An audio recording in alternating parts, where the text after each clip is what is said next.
Most people like to know, after they've been screened or after they've been diagnosed, what are my options? What choices do I have? Dr. Michael Hunt is here today, and he is going to answer the question, what do I do if I don't want drugs or surgery? Dr. Hunt?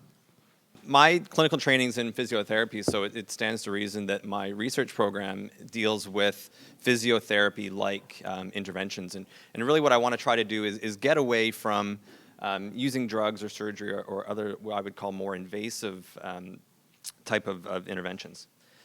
That being said, what I don't want to say is that you shouldn't use pharmaceutical products and you shouldn't do surgery.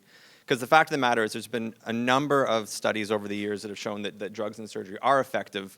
There are millions of people who get benefits both functionally and symptomatically every day using them. What I want to try to talk about is there might be some limitations to that, and what else can I do? So when I talk about surgery, and really I'm talking about joint replacement surgery, which is probably the most common surgery that people are aware of. I would say, in my opinion, it's probably the closest thing we have to a cure for osteoarthritis. I think it's a long way away from a cure, but I would say right now it's probably the closest thing we do have to a cure. There's little user involvement, so the patient is there, they are asleep, and they get their knee replaced. So there's very little involvement from the patient in that perspective. And it's been around for decades. So the methods and the techniques and the equipment, they're certainly tried and true, and they've been improved over the course of 40 or 50 years. There are a number of limitations. So typically it's limited to people with end-stage disease. So you saw an x-ray from Yolanda. People who have bone-on-bone or what we would call severe osteoarthritis, those are the people who are the candidates. Sometimes there might be an age limitation, so over the age of 55 might be kind of the threshold for that. With any type of surgery, there's a risk of adverse effects. Joint replacements don't last forever. If you can get 10 or 15 years out of a total knee or a total hip, I think you're doing quite well. So the revision rates are quite high. They're certainly expensive. We're talking tens of thousands of dollars per procedure, and with healthcare budgets being stretched these days, that might not necessarily be a good thing. And there's a long recovery period. There's months of rehabilitation and pain and whatnot that come after the surgery that the patient has to endure. Drugs, on the other hand, and I always like to use the analogy of an airplane wing. So you see the person here putting a piece of duct tape, or they might be putting a piece of tape on a crack in the wing. And really, in my opinion, that's what drugs do, is they mask the effect of what's going on. And what would happen is over time, the crack on this wing might get a bit bigger, and you put a bigger piece of duct tape on it. And eventually, you might feel better because you can't see the crack on that wing, but eventually, you're not necessarily getting at the underlying cause of what's causing that crack in the wing. And eventually, that wing will have to be replaced. And I don't see drugs being any different. They certainly make you feel better, but they don't necessarily get at the underlying cause of what's going on and what's causing that pain on a day-to-day basis. So the question is, what is causing that pain? And Yolanda talked about it a bit in the last talk. And I wouldn't say that this is the only cause of OA, but there are a number of people who would agree that the loads that we place through our joint has a very large impact on the development and the progression of OA. And so the first point I want to make here, and I put a couple stars on it, is that cartilage needs loading to survive. If we sit around and we're sedentary and we don't do anything, that is not good for the cartilage either. So it's trying to find that happy medium of too little load and too much load going through a joint.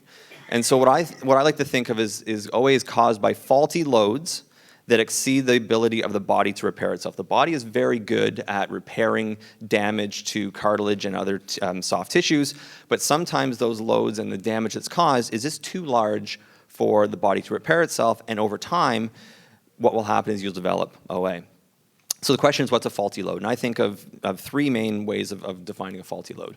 One would be a large load equally distributed throughout a joint. So if we think of a table, for example, if you have 10 or 15 people standing on a table, the table will probably fall because there's a large number of people with a lot of weight on that table.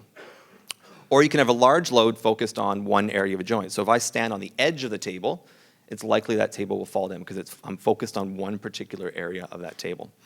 Or worse yet, a large load, many people standing on one particular part of a table, is probably going to fall down. And that's the kind of framework that I work under for arthritis. Those are the faulty loads that cause the breakdown of cartilage. And so what some people have suggested is that OA occurs due to faulty loads within the context of local or systemic susceptibility. So what does that mean in English?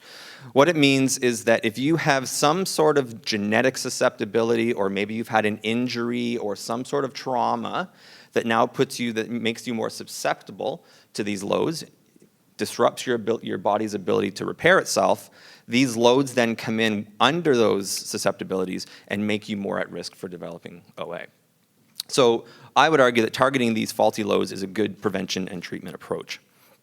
And really, what we're trying to do is to stop this vicious cycle. So if we have these faulty loads, it can cause cartilage damage, which you, as patients, would perceive as joint pain. You would perceive it as joint dysfunction, stiffness, some of those symptoms. Joint dysfunction. And really what it does is it changes the way the body can respond to that load, which then creates more faulty loads. And so you can see how you get into that vicious cycle of the loads causing pain, causing dysfunction, resulting in more faulty loads. So really what we're trying to do is to try to tackle those faulty loads and to stop that vicious cycle. So the question is, how do we do that? So in our lab, we have specialized equipment, and what we do is we monitor the way people move. We watch how they walk. We watch how they go up and down stairs. We watch how they do certain types of activities. And we can measure two things. We put little reflective markers on the skin, and the computers and the cameras and whatnot track how the person's moving throughout our lab. We can get them to walk on little pressure sensors that measure all the loads that are exerted on the body. And we can measure two things. We can measure how large that load is, denoted by that red arrow. So clearly this person here has a larger load than this person over here because that arrow is bigger. And we can also measure the position of that load. So this little yellow dot represents the outside part of the knee.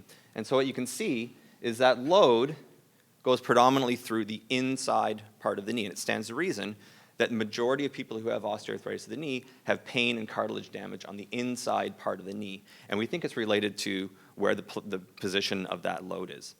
So what we're trying to do is we're trying to target the magnitude of those loads and the position of those loads.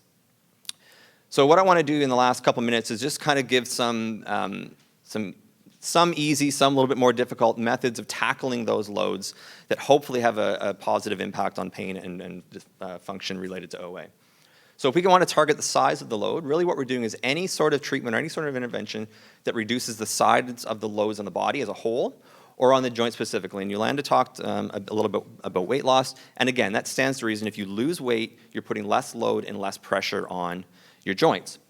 The question is how much? And there's no real right or wrong answer. What I will say is there was a study done down in North Carolina a few years ago, and they followed people over the course of 18 months, and they measured pain and function and these joint loads. And what they found was, on average, people lost 8.9 kilograms, or about 10% of their body weight, over 18 months, which doesn't sound like a lot. It's a pound a month. And they found significant improvements in pain and function. So 1 pound a month for 18 months. And that, of course, would reduce the size of those loads on the body. We can talk about exercise, and I could spend all day talking about exercise. Yolanda talked about it a bit. And really, the take-home message here is that there have been a number of what are called meta-analysis studies, and they combine the results of a number of different studies. And they've shown that the effect of exercise is just as effective as drugs or surgery in improving pain and function. What I will say is that we haven't found an exercise that is the best, which I think is probably a good thing. It means that any exercise is better than no exercise. Muscle strengthening versus aerobic, so Yolanda mentioned going for a walk or riding a stationary bike, all equally effective. Shoe modifications. So I was looking around the room when I came in tonight. I didn't see too many people wearing super high heels, which is good. But as you can imagine, looking at wearing high heels versus a cushioned comfort shoe, you can imagine the changes and the differences that the loads are going through your foot and your knee and your hip. So that's a very simple modification. It might not be as aesthetically or fashionable, but it certainly would have a benefit on your knee. Another easy one would be surface modification. So going for a walk out on the sidewalk, going for a walk out on a trail or grass or some sort of softer surface. Another one, and again, might not be as aesthetically pleasing, replacing hardwood floors with carpet. You can imagine walking around in your house all day on carpet has a more cushioning effect than hardwood floors or marble or any of those harder surfaces. We can also change the position of the load. So I showed you that picture of the little stick man walking, and the load was more on the inside part of the joint than equally distributed through the middle. There have been a couple studies looking at the effects of knee braces, and there are pros and cons to all of these, knee bracing certainly. What it's designed to do is it's designed to align the lower limb, take people who are maybe a little bit more bow-legged and make them a bit straighter, provide structural support, and it is effective at redistributing those loads and reducing some of the pain that you might experience. They're certainly expensive, and I certainly wouldn't advocate wearing them 24 hours a day, but they do provide some sort of symptomatic relief. Orthotics, we do a lot of work on orthotics. And there's really two types of orthotics that we're talking about. One are your kind of Dr. Scholl's over-the-counter shock-absorbing insoles, and they don't really change the position, but they certainly provide a bit of a shock-absorbing effect. And something you might have heard of is lateral wedges, and what they are orthotics that are built up on the outside part of the shoe. And again, they're designed to redistribute the loads within the joint. A simple cane can certainly take the load off the knee and the hip. And gait modification is something that we do, is changing the way people walk so that we optimize those loading patterns within the knee joint. It's may or may not already be a compensated response. So some people limp already, which I would call a gait modification. So we're trying to train people to walk like that. So my last two slides, just to summarize, I just want to say that I'm not necessarily alone in advocating this. This was a study that was done about 10 years ago, and what they did was they asked a number of rheumatologists, surgeons, physicians, physiotherapists to rate a number of different treatments on a scale of 0 to 100, 0 being no pain, no harm, no toxicity, to 100 being the most toxic. And what you can see is over-the-counter drugs were about 50 out of 100, so not necessarily safe, but not necessarily harmful. Injections were about 40 or 50. Surgery was about 50 out of 100. Exercise was well down here at 10, bracing orthotics well down here at 10, and weight loss. So even they were agreeing that these are very safe treatments that can be used. And finally, the current guidelines for management of osteoarthritis, this comes from the Osteoarthritis Research Society International. They have core treatments that are land-based exercise, weight management, strength training, water-based exercise, self-management, and education. And depending on your presentation, whether you've got knee only or other comorbidities, these biomechanical interventions, those are your canes, your orthotics, your gait retraining, things like that, show up in every single category. So there's something that people are starting to advocate very highly. Thank you.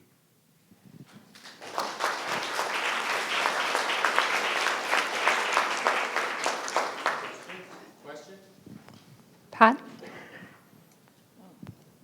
Thank you.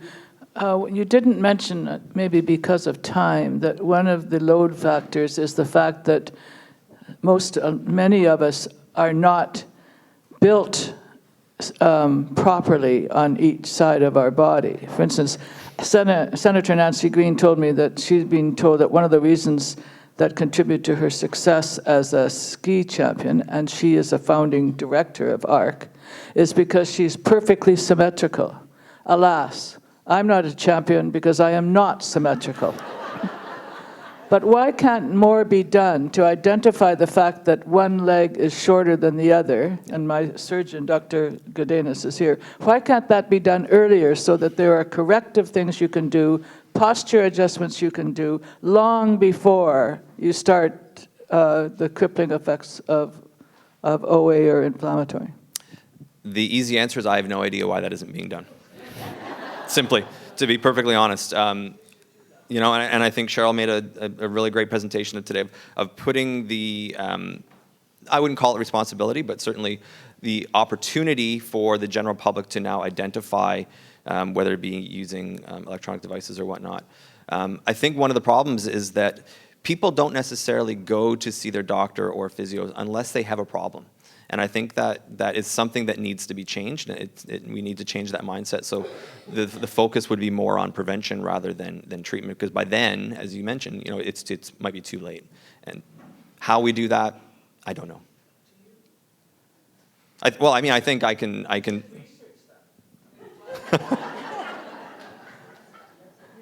can't ask a 12-year-old You can't ask a 12-year-old who wants to play basketball or something that it's his or her responsibility to determine whether they're structurally symmetrical. Surely that could be assessed much earlier in a child's development so that they could have, foot raisers or other things done, as a child, as a teenager in their growth spurt periods, than waiting till they're a senior to determine, oh my goodness, you are considerably shorter on one side. I mean, it's a simple thing, and posture is vital. The ability to walk properly. That our grandmothers and great-grandmothers who said walk around with a book on the top of your head had something going for them. But that's a simple area of research where I think you and people like you could be very helpful. But don't ask a child to do that.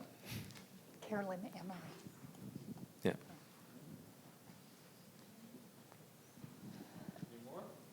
One more question over here. I was just wondering about the difference between OA and RA and whether or not these sorts of movement modifications in replacement of drugs or surgery would be as effective in RA as it would be in OA. Yeah, no, that's a good question, and I certainly don't consider myself an expert in RA. I believe that the mechanisms and the causes between OA and RA are quite different. These faulty loads that I'm talking about certainly play more of a role in OA than they do in RA. That being said, the things that I'm talking about here are certainly mechanisms to improve pain and function, irrespective of what the underlying cause might be. So these exercises or these orthotics might be good for reducing the pain, but they might not necessarily be important in preventing the onset or the progression. Hi, great talk, Dr. Hunt. Just to tag team on top of Senator Carney's comments, so why is it, so totally agree, 12-year-olds can't do that. Why is it we have a medical system that screens us for they list, every year you go in for your checkup, they look at your nose, they look at your ears, they listen to your heart, they listen to your chest, but not once do they touch your joints or look at your body structure and say, why is a musculoskeletal exam not a regular part of an annual checkup? No idea, but I think it should. Okay, fix that right away. Yeah, I couldn't agree more. On the same topic, I think we all have an opportunity here in the room. We all are aware of this. We have children and grandchildren. We know what our joint vulnerabilities are. We can identify it in others. We can do this. You here can do this amongst your different generations. So take up the torch. I think we have one more in the back, maybe. We have online, if you don't mind, Yeah, Dr. Hunt. absolutely. What is the role of the family physician in advocating the use of devices and interventions? Is there a role to refer to a physiotherapist who can then advocate? Yeah, and I think, we're kind of beating a dead horse here, and we're talking about the same sort of thing. But that being said, I think this is a situation where researchers and clinicians in this particular area can provide the information to the family physicians to say, these are the things that we think are important. This is the research behind it. And hopefully, might not happen overnight, but hopefully we change their ways of thinking. We change their ways of saying, pulling out their prescription pattern rather than saying, go get 10 pills of Advil, go see your physiotherapist, or go start joining a club at the local community center. Those are the type of things I think we're talking about here in terms of changing that mindset and changing the paradigm. But as I said, I don't think that's something that can happen overnight, but something that definitely needs to get done. So just in follow-up to that, if people are interested in going to see a physiotherapist about that, physiotherapists are direct access practitioners. You do not need a referral from your physician. And if you go to the Physiotherapy Association of BC website, you type in arthritis, there is a list of physiotherapists who have done additional training in arthritis, like Karen spoke of earlier this morning, with their locations throughout BC, all throughout BC. And you can identify a physiotherapist in your area that you can ask for those assessments to help you with and guidance on your exercise programs. One more question. Are there opportunities to participate in your research with gait analysis? And if there is, how would you access that? Absolutely, and we've got a website and an email address that you can see up on the board right now, and we're always running studies that are in this particular area.